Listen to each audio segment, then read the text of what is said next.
Aisyah, salam sejahtera dan salam satu Malaysia. Penyokong Gerakan Sabah Sarawak Keluar Malaysia SSKM disifatkan berfikiran kurang waras. Ini kerana cita-cita untuk mengeluarkan negeri ini daripada Malaysia adalah amat mustahil. Menteri Luar Datuk Seri Panglima Anifah Haji Aman berkata pelbagai isu perlu diambil kira terutama aspek keselamatan serantau yang turut membabitkan konflik negara jiran. Jelasnya rakyat harus memikirkan usaha untuk meningkatkan ekonomi negara yang ditadbir pemimpin berkaliber daripada terus menimbulkan isu yang tidak menguntungkan sekaligus berupaya menggugat kemakmuran negara. Beliau berucap demikian dalam program syarahan Third Diplomat Lecture Series Malaysian Foreign Policy Issues and Challenges di Universiti Teknologi Mara UiTM Sabah di Kota Kinabalu. Turut hadir Rektor UiTM Sabah, Profesor Datuk Dr. Abdul Kadir Roslin. Program bertujuan memberi peluang kepada pelajar untuk berkomunikasi dengan ahli diplomat, menggalakkan percambahan idea serta berkongsi pengalaman dan cabaran dalam menjaga hubungan diplomatik antara negara. Lawatan Kesatuan Eropah EU selama 3 hari ke Sabah akan mengeratkan jalinan kerjasama antara Malaysia dan EU dalam pelbagai aspek. Duta Delegasi EU ke Malaysia, Maria Castillo Fernandez berkata, menerusi lawatan itu, para delegasi berpeluang mengenali budaya dan tradisi masyarakat di Sabah secara lebih dekat. Maria optimis hubungan erat antara EU dan Malaysia khususnya Sabah akan memudahkan kerjasama kedua-dua pihak dalam aspek pengurusan dan pemeliharaan hutan. Most of all, we want to engage with the people. We're going to the university to engage with students and to bring a bit of Europe to Sabah. We're going to also engage with the forestry authorities because environment and forest management is very important for us.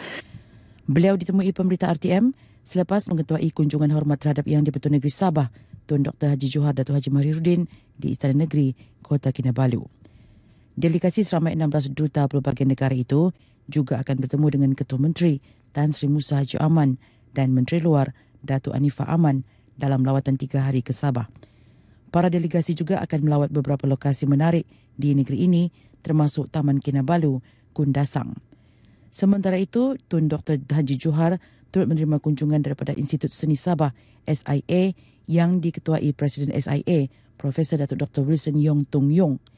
Datuk Dr. Wilson memberitahu kunjungan bertujuan memaklumkan Tun Johar mengenai hala tuju SIA yang kini menjangkau usia 27 tahun selain tawaran beasiswa kepada golongan kurang berkemampuan di kawasan luar bandar untuk meneruskan pengajian dalam bidang seni. Peningkatan dari segi urus tadbir di peringkat kampung dan Jawatan Kuasa Kemajuan dan Keselamatan Kampung JKKK serta pentadbiran yang melibatkan Mahkamah Anak Negeri merupakan antara aspirasi yang paling mendapat perhatian dalam sesi Dialog Transformasi Nasional 2050 TN50 bersama Ketua-Ketua Kampung, Pengerusi-Pengerusi JKKK dan Wakil Ketua Anak Negeri. Bercakap kepada media selepas menghadiri sesi dialog TN50 di Dewan Kiulu Tamparuli, Menteri Sains, Teknologi dan Inovasi Datuk Seri Panglima Wilfred Madius Tangau berkata, beliau bersetuju dengan aspirasi tersebut dan berusaha membawanya ke peringkat tertinggi. Selain daripada itu, mereka juga begitu prihatin tentang masa hadapan khususnya dari segi hal-hal ekonomi, berkaitan dengan pendidikan, berkaitan dengan pekerjaan dan sebagainya, pelaburan. Datuk Madius yang juga pemangku Presiden Pertubuhan Pasok Momogun Kadazan Dusun APCO berkata, semua pemimpin di peringkat kampung akan mengadakan sesi dialog untuk mengumpul aspirasi penduduk, khususnya golongan muda. Sesi dialog ini turut dihadiri Wakil Rakyat Kiulu, Datuk Johnston Bangkwai dan Ketua Bahagian Parti Bersatu Sabah, PBS Kiulu, Datuk Louis Rampas. Media arus perdana berperanan penting dalam menyebar luas maklumat tepat kepada masyarakat mengenai pendermaan organ. Setiausaha Persekutuan Sabah Datuk Nur Rizan Muhammad Tani berkata, usaha memperkasa penggunaan media penting untuk menangani salah faham dari aspek budaya dan agama tentang isu derma organ. Menurut Datuk Norizan, salah faham terhadap pendermaan organ, khususnya dari sudut agama dan budaya menyebabkan kurangnya kesedaran masyarakat tentang kepentingan menderma organ. Pada masa sama, katanya kempen jalanan yang dilaksanakan Kementerian Kesihatan dengan bersemu ke masyarakat merupakan inisiatif lebih dekat untuk mengajak masyarakat menjadi pengikrar derma organ. Beliau berucap demikian dalam majlis hari bertemu pelanggan dan kempen derma organ Hospital Tuaran 2017 di Tuaran. Datuk Norizan optimis program seumpama bukan sahaja dapat meningkatkan kualiti perhubungan awam di jabatan dan agensi kerajaan, malah menjadi medan mencetus idea dan maklum balas pelanggan terhadap perkhidmatan hospital berkenaan. Tahun ini seramai 164 daripada 355 warga kerja Hospital Tuaran telah menjadi pengikrar derma organ. Terdahulu Datuk Norizan diiringi pengarah Hospital Tuaran, Dr. Mohan anak lelaki A. Gopal Naidon dibawa melawat pameran unit dan bahagian di hospital ini. Kampung Simpang 3 dan Kampung Kijang Merotai dipilih sebagai anak angkat Komuniti 1 Malaysia Pengarah Jabatan Penerangan Negeri Sabah. Pengarah Penerangan Negeri Suwadi Haji Guliling berkata, pemilihan kedua-dua kampung tersebut dapat memangkin perubahan dalam masyarakat untuk mencapai matlamat gagasan 1 Malaysia menerusi penglibatan pelbagai kaum dan etnik di kampung terlibat. Menurut Suwadi, pelbagai aktiviti berkaitan masyarakat setempat akan dapat dilaksanakan khususnya dalam membangunkan komuniti dan memperkasa semangat perpaduan dan kerjasama antara rakyat berbilang kaum di negara ini.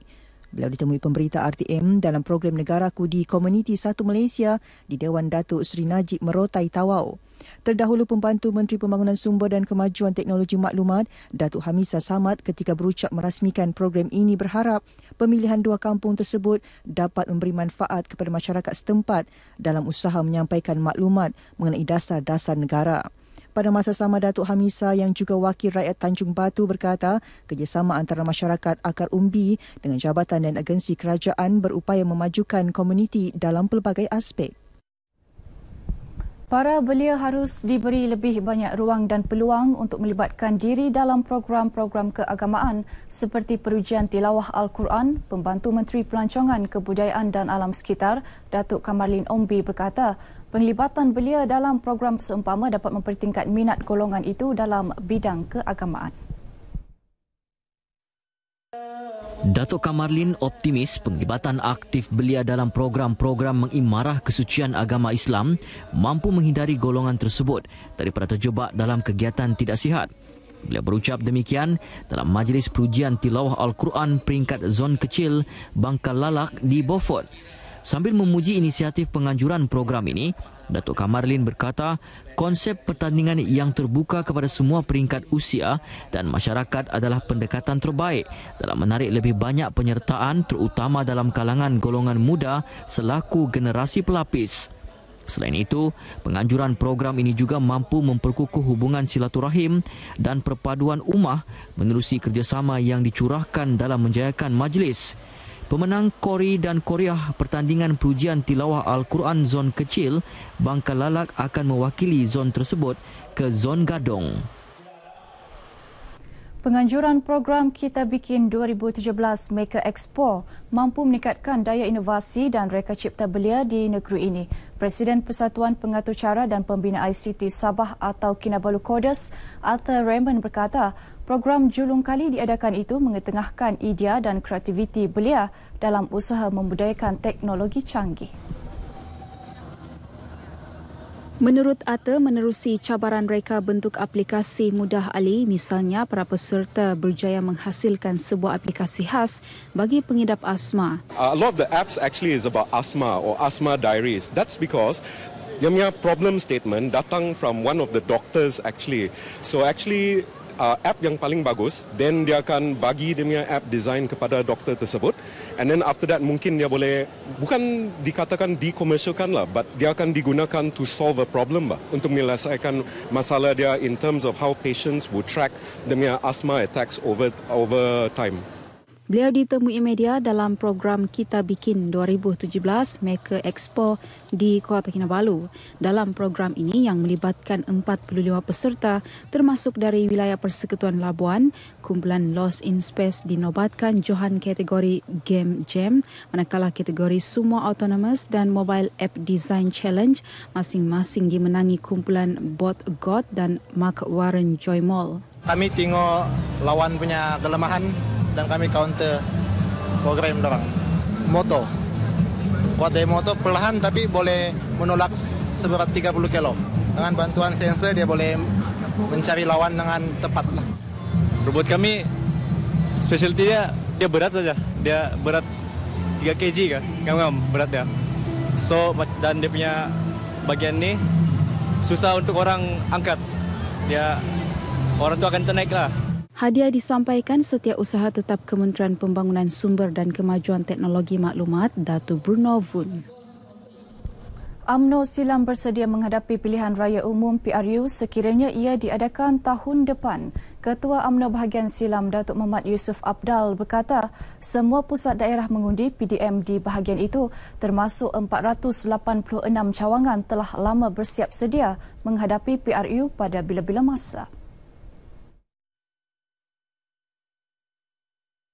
Menurut Datuk Yusof, jentera parti juga telah digerakkan dan ketika ini program Jom Masuk Kampung sedang dijalankan untuk meninjau permasalahan rakyat selain menambah keanggotaan.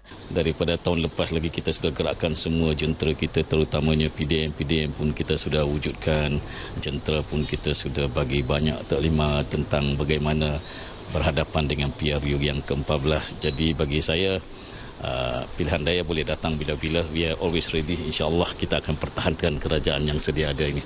Beliau bercakap kepada pemberita RTM selepas menyampaikan kerusi roda kepada Hospital Lahad Datu, Masjid Nurul Ittihad Kampung Muhibah dan 7 individu sempena program skim bantuan khas Yayasan Sabah di Kampung Muhibah Lahad Datu. Bantuan tersebut bukan sahaja memperlihatkan komitmen Yayasan Sabah dalam melaksanakan tanggungjawab terhadap masyarakat di negeri ini, malah kesungguhan kerajaan dalam memastikan rakyat sentiasa terbela. Generasi muda di negeri ini harus lebih berani menyuarakan sebarang agenda pembangunan yang dikehendaki mereka.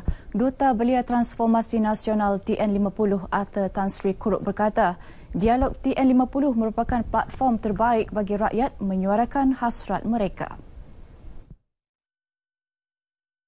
Menurut Arthur, walaupun banyak aspirasi rakyat telah diterima menerusi dialog transformasi negara 2050 TN50, namun ia belum mencukupi, terutama melibatkan suara hati rakyat dari luar bandar yang sememangnya mahukan kehidupan lebih baik.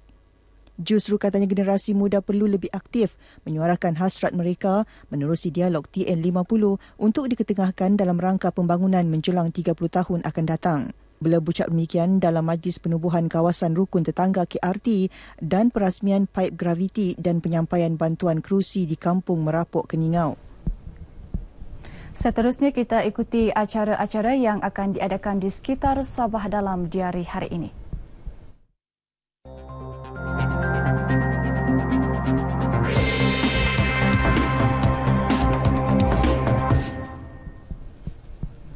Pada pukul 9 pagi ini akan berlangsung seminar koperasi pelancongan di Hotel Tabung Haji Kota Kinabalu. Sementara itu, pada pukul 10 pagi, program Junior Science Camp akan diadakan di Institut Pendidikan Guru Kampus Kent, Tuaran. Dan akhir sekali pada pukul 12.30 hari, ceramah kesedaran pemeliharaan sungai akan diadakan di Dewan Masyarakat Kiulu.